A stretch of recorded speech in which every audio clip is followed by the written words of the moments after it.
So this is my project. I'm not quite pretty much gone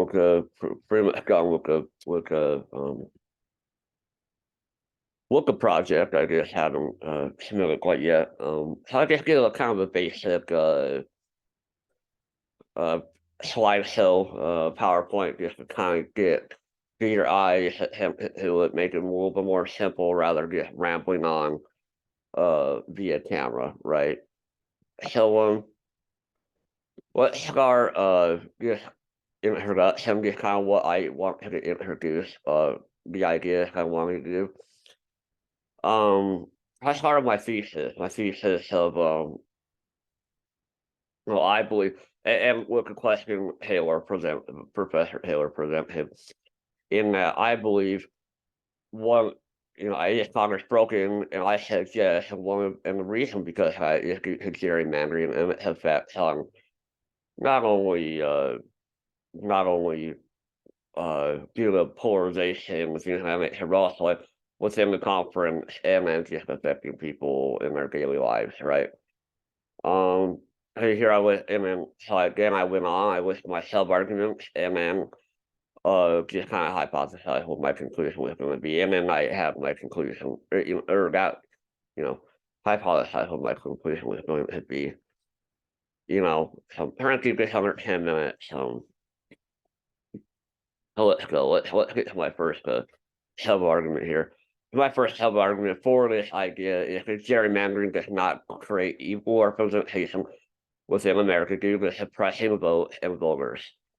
Stephanopoulos is probably the guy that I drew the most off of. He was the author that like really kept popping up. When you're searching through the library and you're trying to get ideas, and Stephanopoulos comes up quite a bit. But first, let's get to think of her name now. Uh, Combs. She provided a lot of information on voter suppression and just kind of a brief history.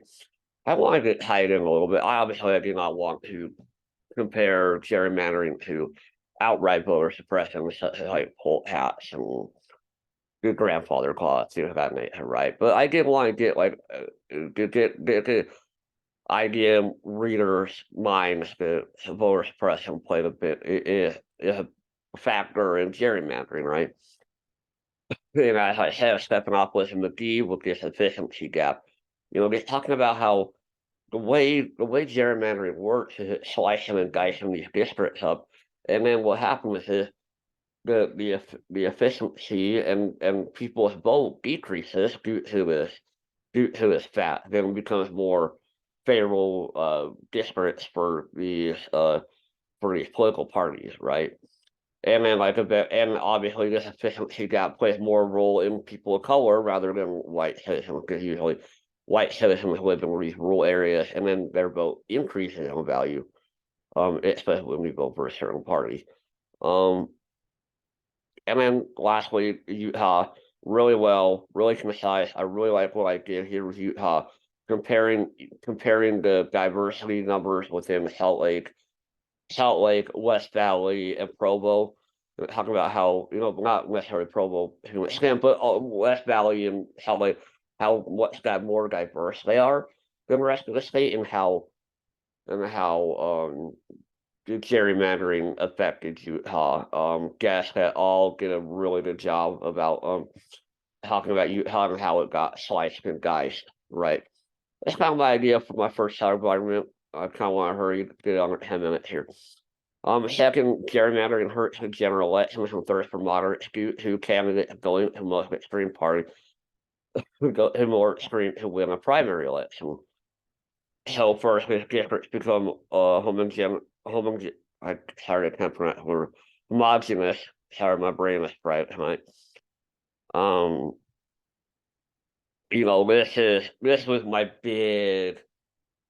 this was my big idea. My second sub argument is the most meaty. That's the most content in here.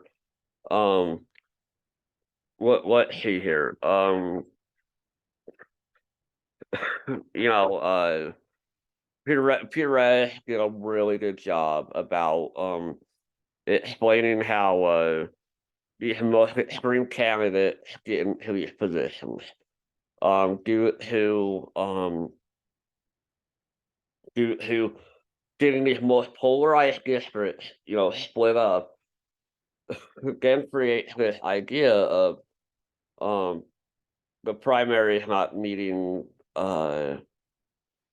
primaries mattering more than the general election, because in the general election in these very lopsided districts, it doesn't matter. So how you win an election is going by the most extreme, right? And this creates division as well.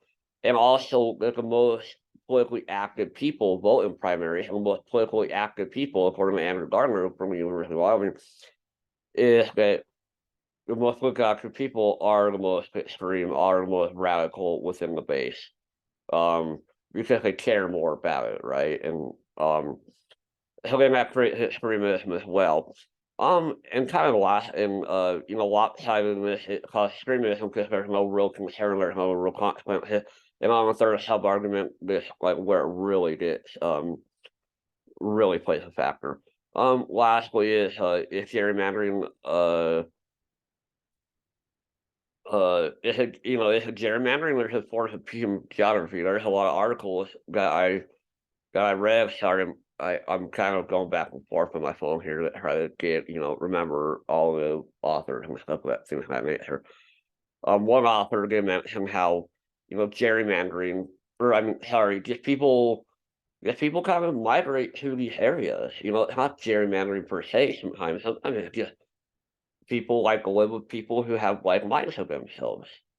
Um, and sometimes just and that's by choice. Sometimes it isn't. Sometimes you have the same ideas because maybe you're suffering in an urban area and you might have the same ideas, right? And so those are kind of the ideas here that I have in my sub. There's a lot more to this sub argument that are really interesting. Things like um, things like uh, trying to think of no, I think I've got most of it. Yeah, the competition in the house, it's nothing I'm good. Yeah, and like Burrell, McCarthy was a big factor in my writing here. Third sub-argument is extremist candidates, chock full of Congress, create a broken conference. I want to be brief here. Less bipartisanship. One thing the press has here as well is that there's less incentive. Back in the day, you could be like, you could come back to your district, you have to win the general election, come back to the middle, right? And you come back to your district, like, look at all the bipartisan bills I passed. I work with the other side. Look how good I am. But now, with these less competitive districts, it doesn't matter. What happens here is that you come back to your district, and it's just like, oh well, you're the devil. You work for the other side now. And then you're going to lose because now you're not far enough left or far enough right to win these elections. So actually being bipartisan is kind of a game now. So, and this kind of proves the point. We've got the Speaker of the House debacle, things of that nature. It not only hurts the conference, but it hurts people. These bills don't get passed, nothing gets done, then you're kind of screwed, right? You don't have a good then people aren't being helped. And that's one thing another author says. Sorry, I'm forgetting my authors here. That was her kind of my main idea. And so all I want to happen is kind of coalesce into one point, right? Is all these things add up on each other. You know, creating this division, then there's less incentive, then it's hurting people, right? All these kind of coalesce into making into a factor that makes Congress broken. Now, like I said here in this conclusion, it's not the only reason. That's kind of why I conclude as well. It's not the entire reason why Congress is broken, right? But it's a major factor. And this major factor um, just like just like polarization isn't a cause for gerrymandering isn't a cause for polarization. It's also not a cause for Congress is being broken, but it does play a big factor. And those are just kind of my ideas and kind of want to present to the class here.